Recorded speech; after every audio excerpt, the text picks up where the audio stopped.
राम राम राम हरे हरे, हरे कृष्ण कृष्ण कृष्ण हरे हरे.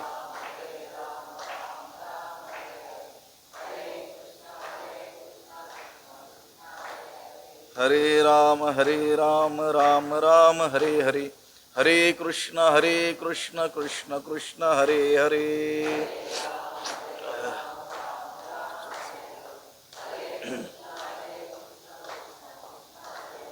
पुंडलीकवरदा हरिविठ्ठल श्री ज्ञानदेव तुकाराम, पंढरीनाथ भगवान की जय. माऊली ज्ञानेश्वर महाराज की जय. जगद्गुरु तुकाराम महाराज की जय. त्रैगुण्य विषया वेदा, निस्त्रैगुण्यो भवार्जुन. निर्द्वंद्वो नित्यसत्वस्थो, निर्योगक्षेम आत्मवान्. नमामि सद्गुरुं शान्तं सच्चिदानन्दविग्रहं, पूर्णब्रह्मपरानन्दमीशमालन्दिवल्लभम्. नमो सद्गुरु तुकया ज्ञानदीपा, नमो सद्गुरु सच्चिदानन्दरूपा, नमो सद्गुरु भक्तकल्याणमूर्ती, नमो सद्गुरु भास्करा पूर्णकीर्ती. अखंडमंडलाकारं व्याप्तमेन चराचरं, तत्पदं दर्शितं येन तस्मै श्री गुरवे नमः. जयांचे केली स्मरण, होय सकळ विद्यांचे अधिकरण. तेची बंधू श्री चरण श्री गुरूंचे, ते नमस्कारो नियाता. त्रैगुण्य विषया वेदा, निस्त्रैगुण्यो भवार्जुन. निर्द्वंद्वो नित्यसत्वस्थो, निर्योगक्षेम आत्मवान. दुसऱ्या अध्यायाचं चिंतन आपण करत आहोत आणि या दुसऱ्या अध्यायातील 45व्या क्रमांकाचा हा श्लोक आहे. या श्लोकाचा अन्वय आणि अर्थ एकदा आपण पाहूयात. हे अर्जुन, वेदाः त्रैगुण्य विषयाः, निस्त्रैगुण्यः निर्द्वंद्वः नित्यसत्वस्थः, निर्योगक्षेमः आत्मवान भव. त्याचा अर्थ असा होतो, हे अर्जुना, वेदाः त्रैगुण्य विषयाः, हे जे कर्म प्रतिपादक जे वेद आहेत, म्हणजे कर्मकांड रूप जो वेदाचा भाग आहे, तो कसा आहे? त्रैगुण्य विषयाः, त्रिगुणात्मक संसाराचंच प्रतिपादक आहे. त्रिगुणात्मक असलेला संसार, त्या संसाराचंच वर्णन करणारा हा वेदाचा भाग आहे. त्रैगुण्य विषया हा शब्दाचा अर्थ 3 गुण, आणि त्या 3 गुणांचं कार्य असलेला हा संसार, त्या संसाराचंच महत्व, त्याचंच प्रतिपादन करणारा हा वेदाचा कर्म प्रतिपादक असलेला भाग आहे. हे कर्म प्रतिपादक वेद या त्रिगुणात्मक संसारालाच काय करतात? विषय करतात. पण तू मात्र कसा हो? तू मात्र निस्त्रैगुण्यो, त्रिगुणातीत हो. पुन्हा निर्द्वंद्वः, सुखदुःखादी द्वंद्व रहित तू हो. नित्य सत्वस्थः, नित्य सत्वगुण निष्ठ, नित्य सत्वगुण संपन्न तू हो. आणि निर्योगक्षेम, योगक्षेमाची चिंता न करणारा तू हो. योगक्षेमाची काळजी तू करू नकोस. आणि शेवटी सांगतात, आत्मवान भव, आत्मनिष्ठ हो. काय सांगितलं या श्लोकामध्ये? भगवंत म्हणतात, अर्जुना, हे जे वेद आहेत ना, हे कर्म प्रतिपादक असलेले वेद, हे त्रिगुणात्मक संसारालाच विषय करतात. 3 गुणांचं कार्य असलेला जो संसार, त्याचंच काय करतात? प्रतिपादन करतात. तू मात्र काय हो? गुणातीत हो, त्रिगुणातीत हो, निस्त्रैगुण्यो, त्रिगुणातीत हो. पुन्हा निर्द्वंद्वः, सुखदुःखादी द्वंद्व रहित तू हो. नित्य सत्वस्था, नित्य सत्वगुण निष्ठ तू हो. पुन्हा निर्योगक्षेम, योगक्षेमाची चिंता न करणारा हो. आणि आत्मवान भव आणि आत्मनिष्ठ तू हो. काल आपण पाहिलेले जे 3 श्लोक आहेत ते 3 श्लोक, त्या 3 श्लोकामधून भगवंताने सकाम बुद्धीनं कर्म करणारे जे कर्मठ लोक आहेत त्यांची काय केलेली आहे, निंदा केलेली आपल्याला आढळते. कालचे 3ही श्लोक. यामिमाम पुष्पिताम वाचम प्रवदन्ते विपश्चितः वेदबादरता पार्थ नान्यदस्तीति वादिनः कामात्मान स्वर्गपरा जन्म कर्म फलप्रदाम क्रिया विशेष बहुलाम भोगैश्वर्य गतीम प्रती आणि भोगैश्वर्य प्रसक्तानाम तया परुत चेतसाम व्यवसायात्मिका बुद्धीस समाधौन विधीयते. या 3ही श्लोकांमधून त्या सकाम बुद्धीनं युक्त असलेले जे कर्मठ लोक आहेत त्यांची काय केलेली आहे, निंदा केलेली आहे. आणि स्वर्गादी सुखप्राप्तीला साधनभूत असलेले जे काम्यकर्म, त्या काम्यकर्मामध्येच ते अखंड रत असल्यामुळं त्यांच्या ठिकाणी आत्मविषयक किंवा निष्काम कर्म योग विषयक बुद्धी कधीही निर्माण होत नाही, उत्पन्नच होत नाही. समाधौन विधी येते. त्यांच्या ठिकाणी आत्मविषयक बुद्धी ही कधी उत्पन्न होत नाही आणि त्यांच्या ठिकाणी निष्काम कर्मयोग विषयक बुद्धी ही कधीही उत्पन्न होऊच शकत नाही. कारण ते अखंड रत असतात. कशामध्ये?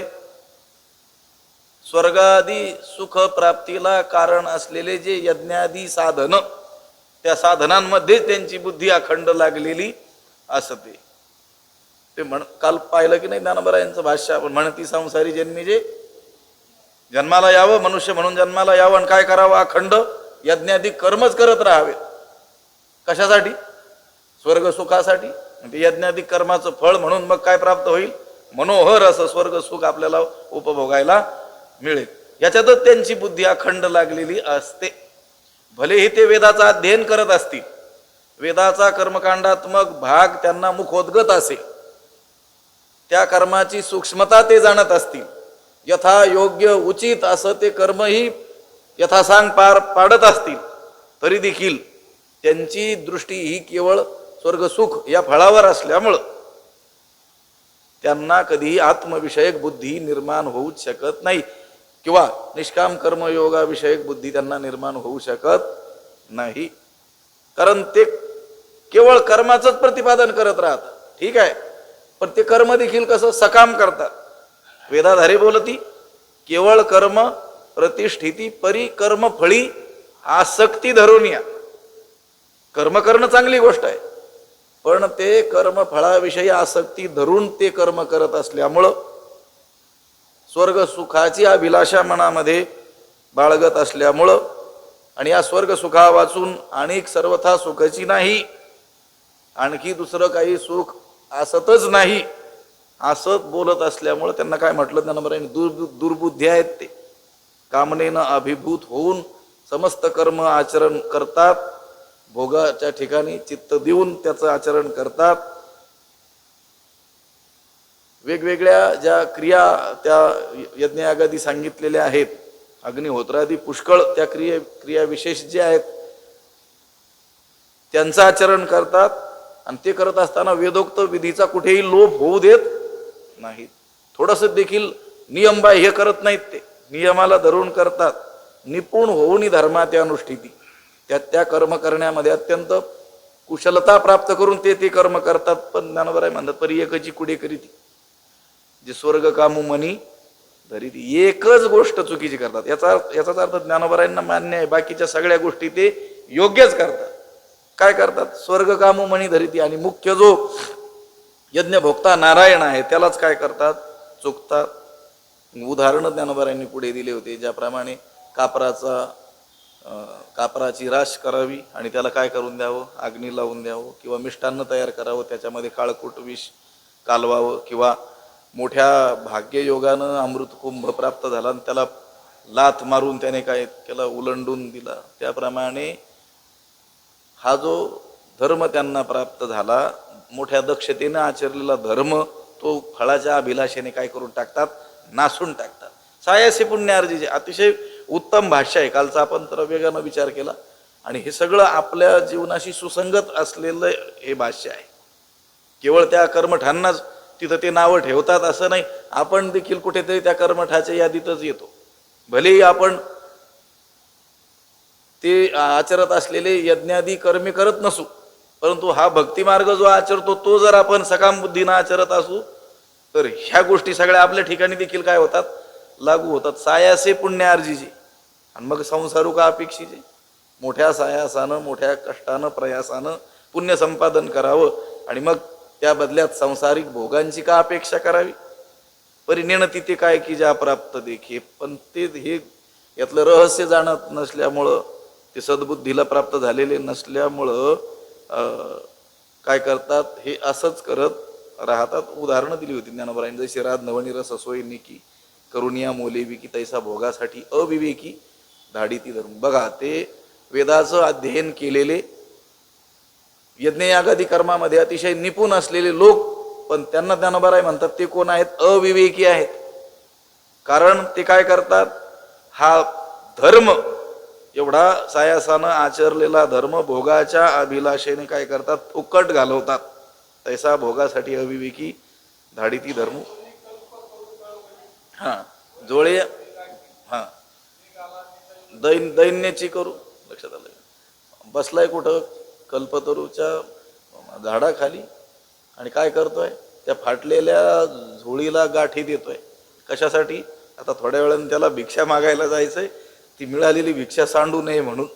तर त्याला ज्ञान नाही, आपण ज्याच्या खाली बसलो, ज्याच्या आश्रयाने बसलेलो आहोत, तो कोण आहे, कल्पतरू आहे, आणि इच्छिलेले फळ देणारा तो आहे. तसं आपण आचरत असलेला हा कर्म मार्ग चित्तशुद्धी हे फळ देणार आहे.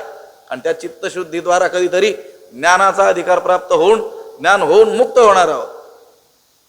तर त्या कर्माने चित्तशुद्धी हे फळ प्राप्त करून न घेता सकाम बुद्धीनं ते कर्म आचरल्यामुळे काहीतरी क्षुद्र फळ काय करून घेतो, तो प्राप्त करून घेतो ते लोक घेतात. म्हणून ते म्हणतात की त्यांच्या ठिकाणी कधीही ही आत्मविषयक बुद्धी किंवा निष्काम कर्मयोग विषयक बुद्धी उत्पन्नच होऊ शकत नाही. म्हणून त्यांची काय केलेली आहे, 3 श्लोकांमधून निंदा केलेली आहे भगवंताने. कुणाची, कर्मठांची, की जे कर्मठ यज्ञादी मोठमोठी कर्मे अगदी निपुण होऊन आचरण करतात, परंतु मनामध्ये स्वर्गकामाची काय ठेवतात, अभिलाषा ठेवतात. पण अर्जुना, तू तसा होऊ नकोस. कारण हे जे लोक आहेत हे कर्मठ, वेदाच्या कर्मकांडात्मक भागालाच महत्व देणारे, किंवा समस्त वेदाचं तात्पर्य केवळ कर्मातच आहे असं मानणारे ते आहेत. म्हणून इथं हे सांगतात, त्रैगुण्य विषया वेदा. अर्जुना, हे कर्म प्रतिपादक असलेले वेद हे त्रिगुणात्मक असलेल्या संसारालाच विषय करतात, संसाराचंच काय करतात, प्रतिपादन करत राहतात. याचा अर्थ या श्लोकामध्ये भगवंताने वेदाची निर्भत्सना केलेली आहे, वेदाला नावं ठेवलेली आहेत असं नाही. तर वेदाचा जो महत्वाचा भाग ज्ञानकांड, ज्यामध्ये जीव ब्रह्मैक्य प्रतिपादन केलेलं आहे, की जे खरं मानवी जीवनाचं काय आहे, ध्येय आहे, समस्त वेदाचं ते काय आहे, सार आहे. भगवान भाष्यकार शंकराचार्यांनी ब्रह्मसूत्रादी ग्रंथांवरती जे भाष्य केलेले आहेत, उपनिषदांवर जे भाष्य केलेलं आहे, त्यातून समस्त वेदाला नेमकं काय सांगायचं आहे तो सार भाग सांगितलेला आहे. की वेदाला ह्या सगळ्या गोष्टी सांगण्यातून जीव आणि परब्रह्म हे एकच आहेत. जीव ब्रह्मैव ना परहा, जीव ब्रह्मरूपच आहे, अपरहा न, दुसरा नाही, एवढंच सांगायचं आहे म्हटले. तुकोबरायांनी देखील सगळ्या वेदाचं तात्पर्य सांगितलं की नाही.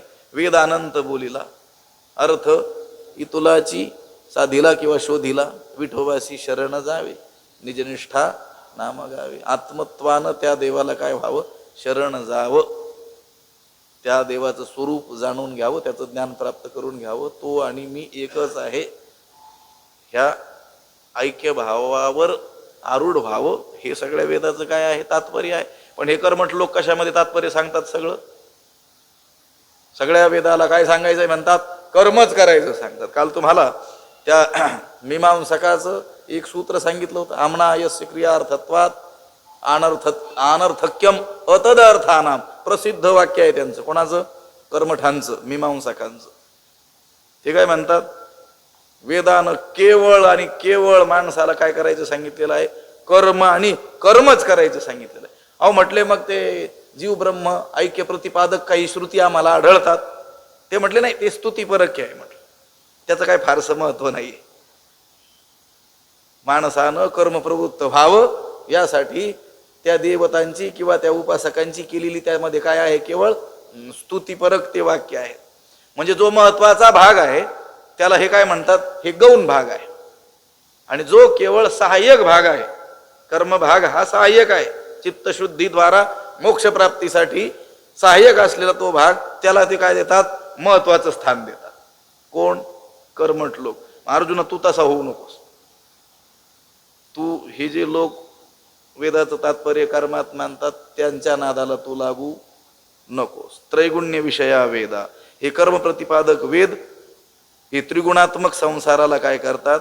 विषय करतात. आता वेद आहे, वेद अनंत बोलेला. वेदात किती गोष्टी सांगितल्या? अनंतावई वेदाहा, वेदामध्ये अनंत गोष्टी. वेदू काय काय न बोले सगळ्याच गोष्टीबद्दल तो बोललेला आहे. म्हणून काय आपण त्या सगळ्याच गोष्टीला महत्व देत बसायचं का?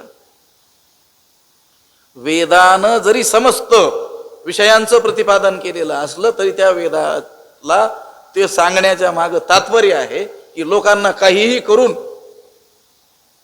भगवंताच्या सन्मुख करायचे. अगदी विषयी पामर कसेही जे लोक असतील त्यांना ते जिथे आहेत तिथून त्यांना भगवत मार्गाला लावायचंय म्हणून त्या त्या गोष्टी सांगण्यात आलेल्या आहेत. आता समजा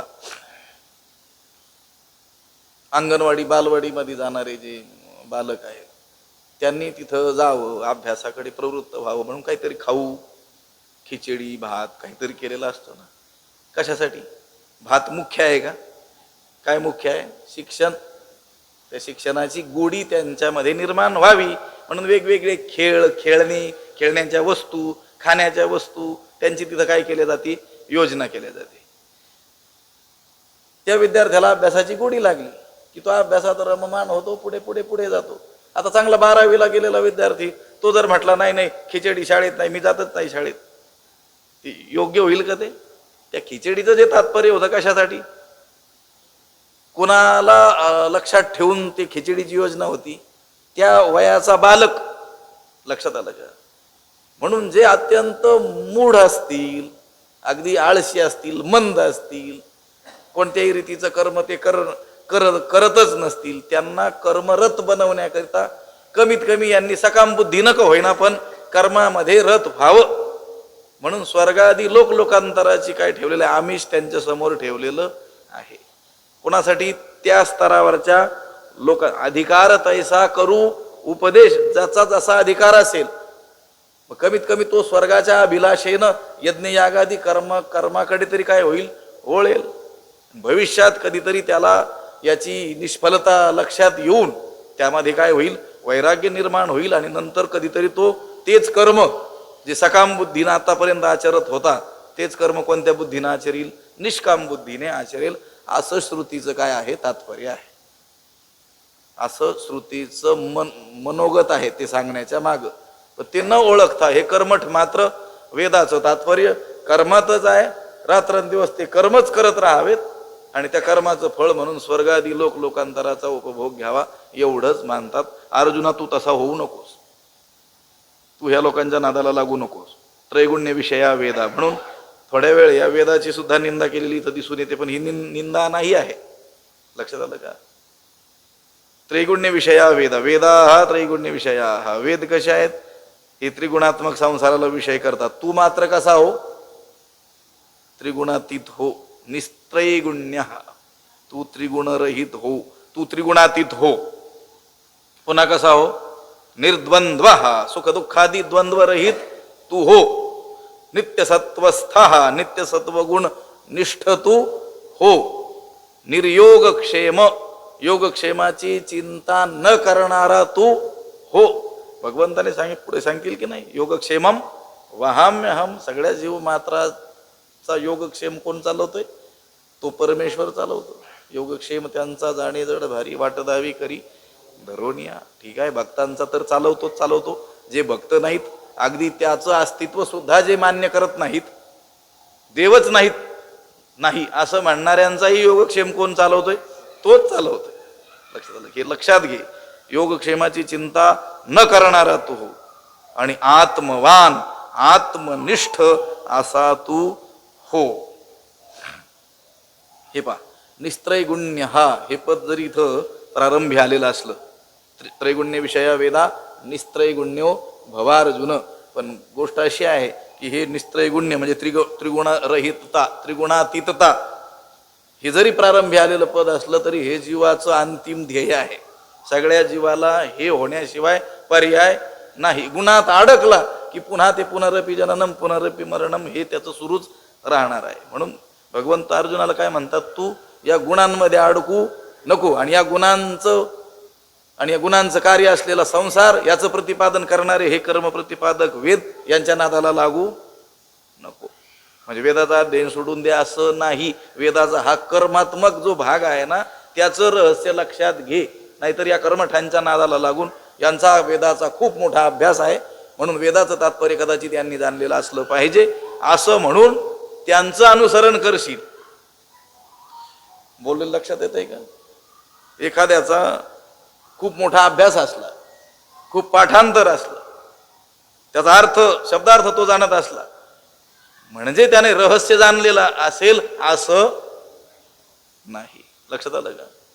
हे संत वाङ्मयाचा सुद्धा अभ्यास करणारी लोक आहेत की नाही, प्रचंड अभ्यास करणारे लोक आहेत वेगळ्या क्षेत्रातले. बरं, संप्रदायपूर्वक संप्रदायनिष्ठ जीवन जगून अध्ययन करणारे ह्या लोकांचा विषय नाही सांगत मी. आता विद्यापीठामध्ये देखील याचा अभ्यास केला जातो की नाही, या संत वाङ्मयाचा अभ्यास केला जातो. वेदाचा तो अर्थ आम्हासीच ठाव, वेदाचा मूळ गाभा, वेदाचं तात्पर्य, वेदाला नेमकं काय सांगायचं एवढं भरमसाठ सांगण्यामागं नेमकं काय सांगायचं हे कोणाला कळालंय? आम्हालाच कळालेलं आहे. ज्यांनी पाठांतर केलं ते फक्त काय करतात, माथ्यावर भार वाहतात. हे अर्जुना त्यांच्या नादाला लागू नको म्हणून ते म्हणतात निस्त्रैगुण्यो भवार्जुन. हे अर्जुना तू काय कसा काय हो, त्रिगुणातीत हो, निर्द्वंद्व सुखदुःखादी द्वंद्वरहित हो, नित्यसत्वस्था नित्यसत्व गुणनिष्ठ हो, निर्योगक्षेम भव सगळीकडे जोडायचं, भव म्हणजे हो, योगक्षेमाची चिंता न करणारा हो आणि आत्मवान भव आत्मनिष्ठ हो. आता याच्यावर ज्ञानोबरायांचं भाष्य आपण पाहूया.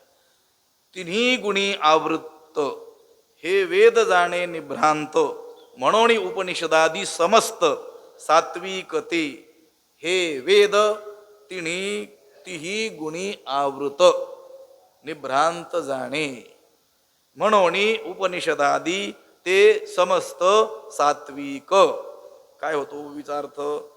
हे वेद तिही गुणी आवृत निभ्रांत जाणे. हे वेद 3 गुणांनी व्याप्त आहेत असं तू निसंशय समज, जाणून घे. हे अर्जुना हे वेद कशा आहेत? तिन्ही गुणांनी आवृत्त आहेत, सत्व रज आणि तम. म्हणजे या वेदाच्या प्रतिपादनाचा जो विषय आहे ना तो काय आहे? या त्रिगुणाचं कार्य असलेला संसारच आहे. हे वेद सुद्धा कशाबद्दल बोलणार? संसाराबद्दलच बोलणार. हे ज्ञानोबराय बोलतात ना, हे कशाला धरून बोलतात? त्या कर्मकांडात्मक भागाला बोलतात बरं का. नाही पुढं बोलले की नाही. म्हणून उपनिषदादी समस्त सात्विकते. तू कशाकडे लक्ष दे? उपनिषदादी जे जीव ब्रह्मैक्य प्रतिपादक ज्ञानकांडात्मक जो भाग आहे त्याच्याकडे लक्ष दे.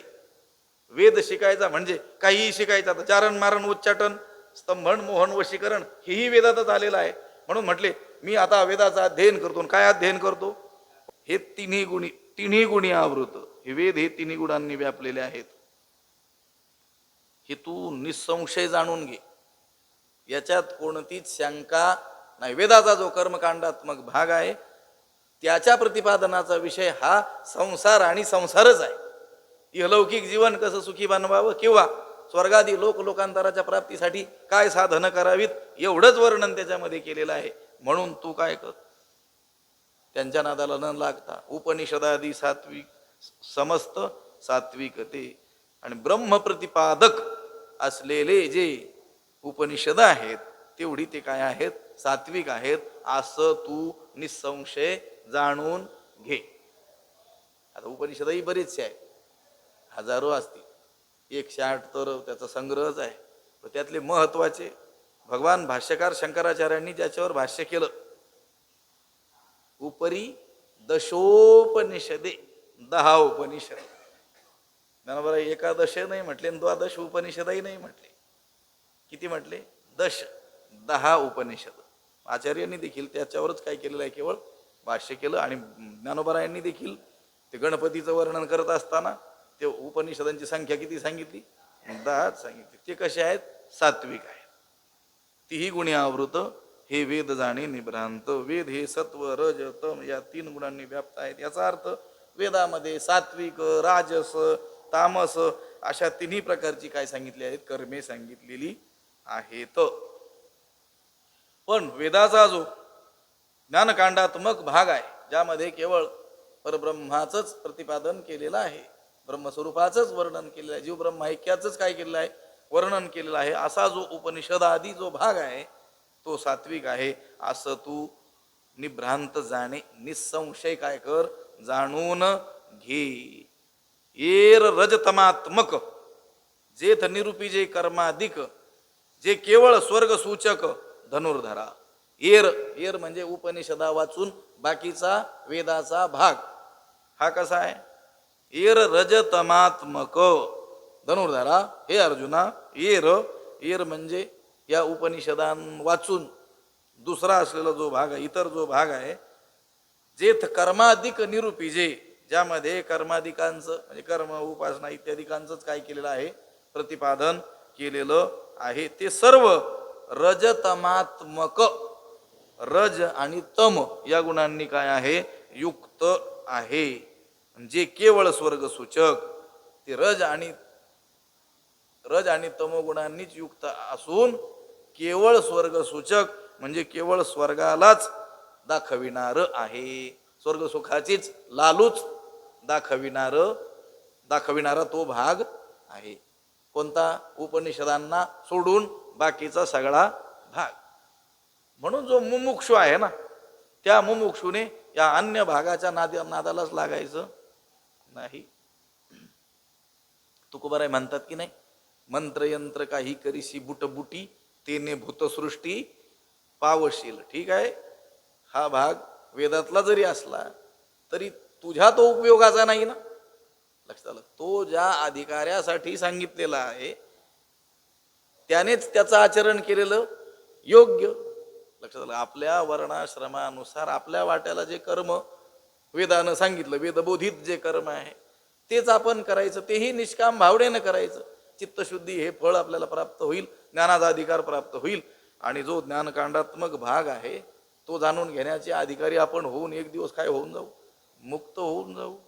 आपण त्या बाकीच्या भागाच्या नादाला लागायचं नाही. येर अर्जुना, उपनिषदा वाचून जो वेद भाग आहे तो केवळ स्वर्गाचं ज्ञान करून देणार आहे, ज्यामध्ये केवळ ऐहिक फलाची प्राप्ती करून देणारे सकाम कर्म आणि सकाम उपासनात सांगितलेल्या आहे.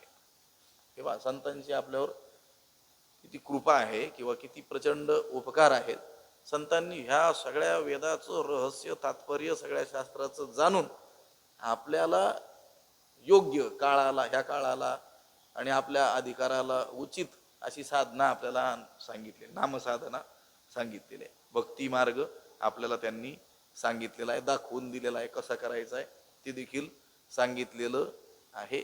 आणि ह्या बाकीच्या भागाच्या नादाला लागू नका हे देखील त्यांनी सांगायला विसरलेले नाहीत.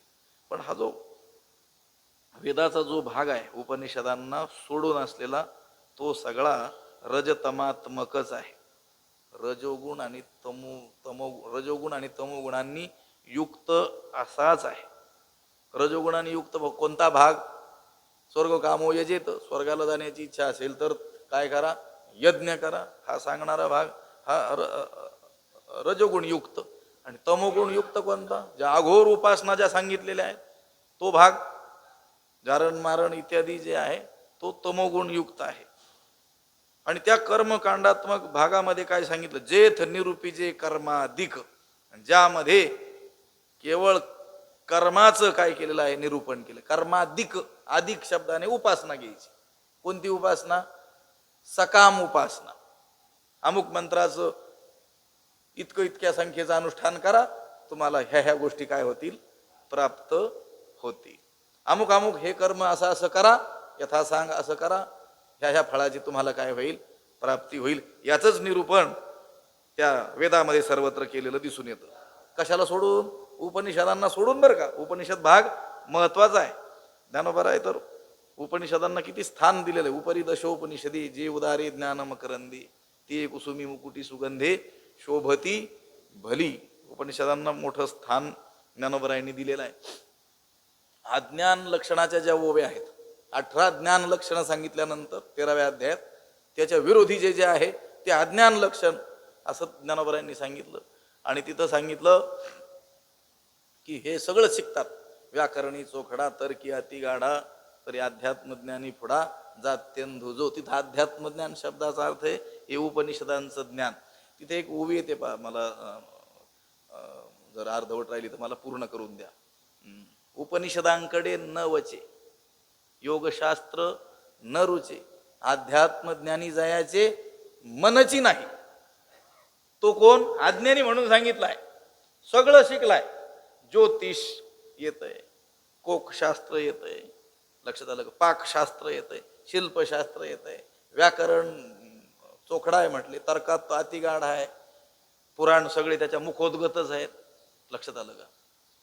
पण काय काय कुठे वळला नाही तो? उपनिषदांकडे न वचे, योगशास्त्र न रुचे. योगशास्त्र ज्याला रुचत नाही, आवडत नाही, उपनिषदांकडे जो वळला नाही, अध्यात्म ज्ञानाकडे ज्याचं मनच नाही, तो कोण सांगितला? अज्ञानी. ज्ञानोबरायांची ओवी आहे बरं, अज्ञान लक्षणात ओवी. याचाच अर्थ उपनिषदांकडे जो वळतो तो अज्ञानी नाही. ज्ञानोबराय इथं म्हणून म्हणतात, उपनिषदादी समस्त सात्विकते येर रजतमात्मक. उपनिषदाला सोडून वेदाचा जो बाकीचा भाग आहे तो तमगुणांनी युक्त आहे. जिथं निरूपी जे कर्माधिक, आणि ज्या ठिकाणी केवळ सकाम कर्माचं आणि सकाम उपासनेचं काय केलेलं आहे, निरूपण केलेलं आहे. आणि जे केवळ स्वर्गसूचक धनुर्धरा, आणि धनुर्धरा हे अर्जुना तो भाग केवळ स्वर्गाचं ज्ञान करून देणारा आहे. स्वर्गाचं वर्णन अशा मोठ्या रीतीनं 9व्या अध्यायात जसं ज्ञानोबरायांनी केलं. ज्ञानोबरायांनी जे केलं ते वेदामध्ये जे स्वर्गाचं वर्णन आहे त्याचाच आपल्याला मराठीमध्ये काय केलं आहे, सुंदर 9व्या अध्यायामध्ये अनुवाद केलेला आहे. अमृताची कोठारे, कामधेनूची खिल्लारे. मग ते वर्णन ऐकून इच्छा व्हावी. काय इच्छा व्हावी? स्वर्गाला जाण्याची इच्छा व्हावी. म्हणून श्रुतीनं काय केलेलं आहे, असं रोचक ते काय केलेलं आहे, वर्णन केलेलं आहे. जे स्वर्ग केवळ स्वर्ग सूचक धनुर्धरा. म्हणून हे अर्जुना, म्हणून तू जाण हे सुख दुःखासीच कारण, येथ झणे अंतःकरण रिगोदेशी. म्हणून तू जाण, म्हणून हे सुख दुःखासीच कारण, म्हणून हे केवळ सुख दुःखालाच हेतू आहे असं तू जाण. येथ अंतःकरण झणे रिगोदेशी. तेव्हा तू यांच्या ठिकाणी आपलं मन जाऊ देऊ नकोस. कोणाच्या ठिकाणी? या वेदाच्या उपनिषदाला सोडून बाकीचा जो भाग आहे त्या ठिकाणी आपलं मन, आपलं अंतःकरण, आपली बुद्धी जाऊ देऊ नकोस.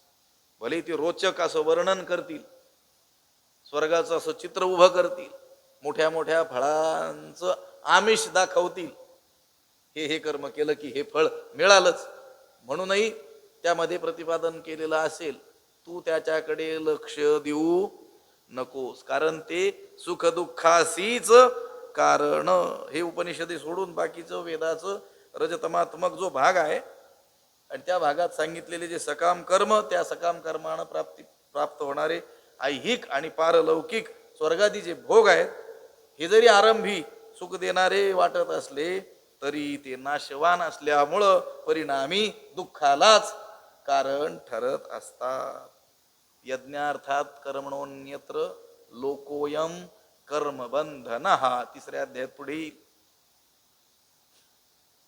यज्ञार्थात कर्मणोन्यत्र लोकोयम कर्म, म्हणजे हे यज्ञादी जे कर्मे आहेत ना, ते निष्काम रीतीनं जर केली तर कर्मबंधनातून सुटका होण्याला कारण ठरतात. आणि जर सकाम बुद्धी न केली तर कर्मबंध वाढवण्याला ते काय करतात, कारण ठरतात. आता ठीक आहे, यज्ञादी कर्म केलं, पुण्य प्राप्त झालं, पुण्य बाळानं कुठं गेले, स्वर्गादी लोक लोकांतराला गेले, दिव्य लोक तिथं भोगायला मिळाले, पण पुण्य संपलं. मग मग त्या पुण्याची पावटी सरे सवेची, इंद्रपणाची, आणि मग येऊ लागती मृत्यू लोका. लक्षात आलं? मग दारही चेपू नये असे लाजीरवाणी दीक्षितांचे काय सांगो. लक्षात आलं का? ती दारात सुद्धा उभा करत नाही मग ती स्त्री, ती कुलटा स्त्री. त्याप्रमाणे त्या पुण्य संपलेल्या त्या याज्ञिकांचे तसे हाल होतात. ज्यांचं अगोदर गेल्या गेल्या स्वागत केलं जातं मोठं ढोल ताशा वाजवून. लक्षात आलं का? काय करून तोफा लावून अजून त्यांना ओवाळून. कशामुळं? ते पुण्य होतं म्हणून. ते पुण्य खर्चलं त्यांनी, संपलं. मग 2-3 दिवस अगोदरच निरोप येतोय, बॅलन्स संपायच्या आधी निरोप येत असतो फोनमध्ये. तुमचा बॅलन्स संपत आलेला आहे, आता बॅलन्स टाका. मला वाटतं त्या देवांना सुद्धा अगोदर 2-4 दिवस पत्र येत असेल, तिथं स्वर्गात दवंडी होत असेल. ज्यांचं ज्यांचं पुण्य बॅलन्स संपलेला आहे त्यांनी निघण्याची काय करा आता. मग जावं वाटतं काय तिथून? जावं वाटत नाही. मग काय केलं जातं, ढकलून दिलं जातं तिथून. लक्षात आलं का? बळत पुण्यमार्ग. लक्षात आलं? अज्ञानी लोकांचा पुण्यमार्ग आहे. ठीक आहे. उपसर्गू हानी म्हणती, ज्ञानी लोक त्याला काय म्हणतात, अडथळा म्हणतात, हानी म्हणतात, हा दोष आहे म्हणतात ज्ञानी लोक स्वर्गाला. जाऊ द्या, आता गडबड होईल सांगितलं तर. लक्षात आलं का? स्वर्गाला काय म्हणतात ज्ञानी लोक? उपसर्ग म्हणतात, अडथळा म्हणतात, हानी म्हणतात. या रिद्धी सिद्धी सुद्धा काय असतात, मोक्ष मार्गामधले अडथळे असतात. शहाणी माणसं, ज्ञानी लोक, महात्मे लोक त्यांचा स्वीकार करत नाहीत. सिद्धी लावी पिसे कोणतया पुसे, नेले राजहंसे पाणी काही. जो खरा ज्ञानी, खरा महात्मा असतो तो त्या रिद्धी सिद्धींच्या नादाला लागत नाही. कारण मोक्ष मार्गातील हे अडथळे आहेत हे त्यानं जाणलेलं असतं. हे स्वर्गादी लोक लोकांतर सुद्धा मोक्ष मार्गामधले काय आहेत, अडथळे आहेत. तुकोबाराय म्हणतात, आम्ही तुका म्हणे पावटणी करू स्वर्गाची निशाणी. लक्षात, त्या स्वर्गाच्या डोक्यावर पाय ठेवून आम्ही पलीकडे जाणार आहोत. स्वर्ग आमच्या दृष्टीनं अजिबात महत्वाचा नाही आहे. पण ते कोण म्हणतात? ज्ञानी तर ते उपसर्गू हानी म्हणती, पण त्या अज्ञानी लोकांचा मात्र पुण्य मार्ग. हा, अज्ञानी लोकांचा तो पुण्य मार्ग आहे. कारण त्याच्यासाठी ते पुण्य काय करत असतात, अर्जन करत असतात. हे अर्जुना, म्हणून तू जाण हे सुख दुःखासीच कारण. म्हणून तू असं लक्षात घे, वेद प्रतिपादित सकाम कर्म हे सुख दुःखांनाच कारण आहे. याकरिता त्या कर्माकडे तू आपलं मन प्रविष्ट होऊ देऊ नकोस. येत झणे अंतकरण रिगो देसी. कुठं लक्ष दे? या उपनिषदांकडे लक्ष दे. त्यांना सोडून एर रजतमात्मक उपनिषद भाग जो आहे त्याला सोडून बाकीचा वेदाचा जो भाग आहे हा रजतमात्मक आहे, ज्या ठिकाणी केवळ कर्माचं निरूपण केलेलं आहे आणि केवळ स्वर्ग सूचक ती वाक्य आहेत. म्हणून तू जाण हे सुख दुःखासीच कारण. त्याचं फळ काय आहे? सुख आणि दुःख. आपल्याला काय व्हायचंय? सुख दुःखातीत व्हायचंय. सुख वेगळं, दुःख वेगळं, आणि आनंद ही गोष्ट वेगळी आहे. सुख दुःखाच्याही पलीकडे जे आहे तो आनंद आहे. पाप पुण्याच्याही पलीकडे तो परमात्मा आहे. तुकोबाराय म्हणतात की नाही, तुका म्हणे आम्ही झालो अग्निरूप, लागू निदू पाप पुण्य. आम्ही आमच्या अंगाला पापही लागू देत नाहीत आणि पुण्यही लागू देत नाही. पाप पाप पाप लागू न देणं हे समजू शकतो बा सामान्य माणूस, पण पुण्य लागू देत नाही. तर पुण्याचं फळ काय? स्वर्गातील लोकांतर.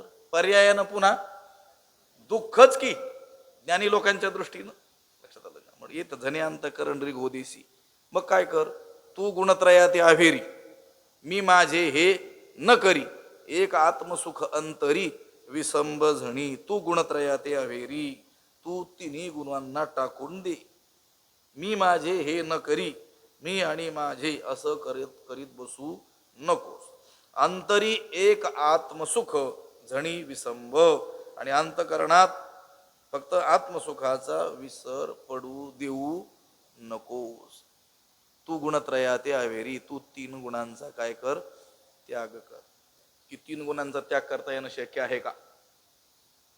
ही प्रकृती त्रिगुणात्मक आहे, हा देह त्रिगुणात्मक आहे, मग या 3 गुणांचा त्याग करणं कसं काय शक्य आहे?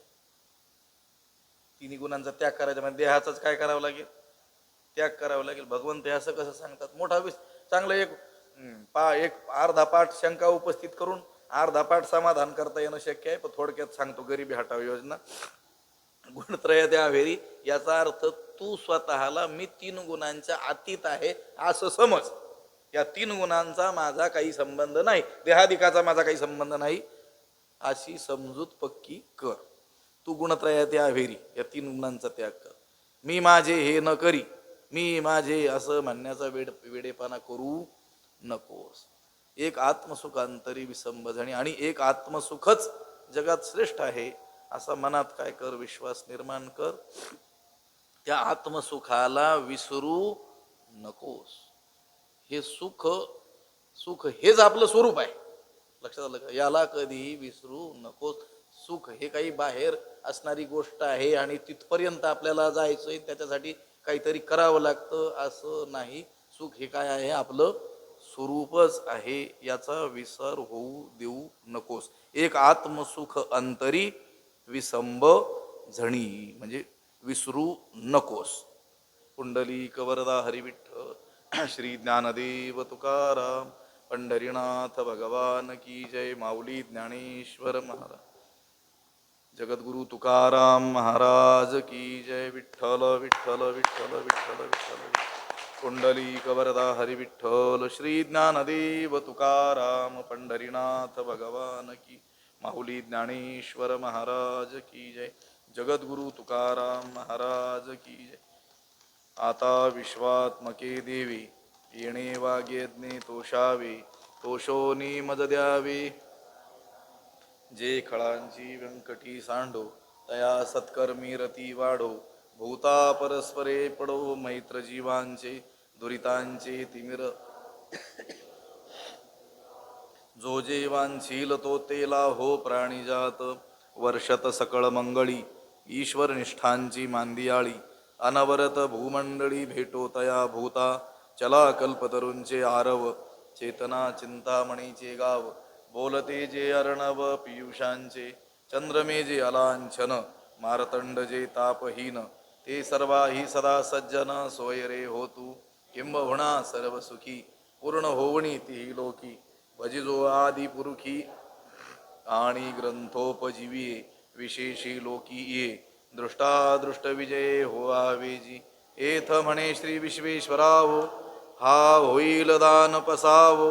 येणे वरे ज्ञानदेवो सुखिया झाला, येणे वरे ज्ञानदेवो सुखिया झाला.